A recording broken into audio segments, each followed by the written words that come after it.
Sefer Bereshit, Parshat Vayigash, on dealing respectfully with the other. In Parshat Vayigash, and he drew near, Yosef, who's been reigning as Paro's right-hand man in Egypt, reveals his true identity to his brothers before sending them back to Canaan to retrieve their father Yaakov. Upon becoming delighted to find out that Joseph is still alive, Jacob goes down to Egypt, bringing his entire family with him. Later in the Parsha, Yosef introduces Yaakov to Paro, and we see something that seems out of place in the Torah. Yaakov blesses Paro. The Torah says, "V'yave Yosef et Yaakov aviv yamidehu lifnei Paro, v'yavarech Yaakov et Paro." And Joseph brought in Jacob, his father, and set him before Pharaoh, and Jacob blessed Pharaoh. And after a brief interaction, Yaakov blesses Paro a second time before he leaves. This is rather surprising. Yaakov is the spiritual leader of Israel, while Paro is the most powerful man alive and someone engaged in idolatry. And perhaps from a prophetic experience, Yaakov even knows the Jews are going to end up slaves under a future Pharaoh. Given what we generally think of the relationship between the Israelites and the Egyptians, this registers as a strange moment of cordiality. So what exactly is going on here? Rashi explains it as a gesture of little importance, saying this was the greeting of peace, as is usual in the case of all who were granted an interview with kings at long intervals. However, the medieval commentator Nachmanides refutes Rashi on the significance of the bracha, on the blessing. He writes, "It is not royal protocol for a person to greet the king. Instead, it refers to a real blessing which Jacob bestowed upon Pharaoh. For it is customary for aged and pious people who come before kings to bless them with wealth, possessions, honor, and the advancement of their kingdom." Rashi and the Ramban both note that Midrash Tanchuma interprets Jacob as having sincere goodwill toward Pharaoh. Rashi puts it most succinctly. He says, a Midrash understands this more literally and asks, what was the blessing with which he blessed him?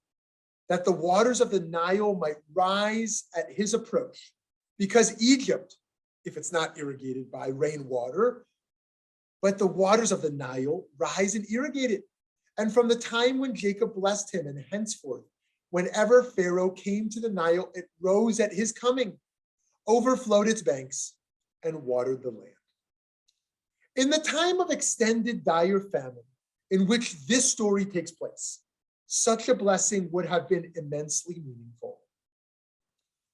Friends, we see a similar lesson about respecting the mechanisms of authority in Pirkei Avot, the ethics of our ancestors, which teaches, pray for the welfare of the government, for were it not for the fear it inspires, every person would swallow their neighbor alive. In our present time of ideological combativeness and polarized vitriol, we can look at this moment of harmony between Israel and Egypt before the infamous fracture soon to take place and see an example of the world we ought to try to restore. On Pharaoh's part, it is remarkable that he has even allowed Joseph, a Jew, to become the second most powerful in the land. It's also commendable that he's interested in meeting Joseph's father as a foreign spiritual leader. Both parties admirably cross over the cultural, political, and religious barriers that divide them. Here we witness an illustration of ecumenicalism that we can replicate in hope of repairing the breaches that separate segments of humanity from one another. On a more political level, the meeting between Yaakov and Paro can serve as a model for how to deal with competing groups. Jacob is able to bless Pharaoh twice, despite understanding how much instability and strife can emerge from such powerful people. In this Parsha, this Torah portion, we can find a foreshadowing of the commandment: the stranger who resides with you shall be to you as one of your citizens. You shall love him as yourself, for you were strangers in the land of Egypt. Jacob performs a mitzvah like this even before his people take possession of land and power of their own. A person's character is determined more by how they act to the most vulnerable than to the most powerful. Nonetheless, respect to the most powerful is essential. Today, this story serves as a reminder that as Jews under non-Jewish sovereignty, we must engage respectfully with people in power. To be sure, it is necessary to speak truth to power, and there are, of course, times to publicly criticize power. In contemporary times, one of the blessings of living in a democracy with unprecedented securities, that is, we don't have to show respect to rulers merely to survive. Rather, it is an appropriate virtue in itself. We don't have to praise wicked people. Instead, we can praise those in power when they act righteously and practice a degree of restraint when dealing with those with ill intent. In Jacob's case, though, he and his family are treated well by Paro, with a kind of Egyptian equivalent to the idealized American dream. Before Jacob shows the humility he does in his meeting with Pharaoh, Pharaoh proves to be a positive example for how to deal with immigrants. The Israelites are given land, work, food, and dignity. When those in power do good, it is crucial that we express hakarat hatov, gratitude, and also that we deal in gracious diplomacy and public courtesy.